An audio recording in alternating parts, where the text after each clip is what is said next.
Nagpaabot ko sa imo ha. Magapi ko karon. Mayong gabi guys, nako sa akong amiga, sa dati na akong tao, si Robelen. Mga piko, makikapi ko. Actually, gikan mi sa birthday eh. Kani dati na akong kauban, tao. Si Robelen. Rob, mga piko.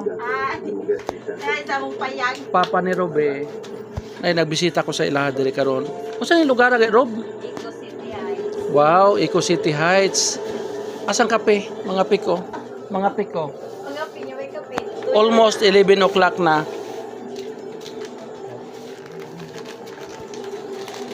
Jen, ikaw Jen, pagkapi ka Jen. Mga pika. Stick Dali. lang. Sige lang, sige kabuhi ka. Stick lang. Ang kape nga. Dati na akong tao ni sales assistance ni siya. Karon asinso na siya eh. Gwapo nagtrabaho. Ang si Robby. So, maski sa kadugan na namong wala nagkita sa akong tao, ginabisitahan gyapon nako sila. God bless everyone. Thank you guys.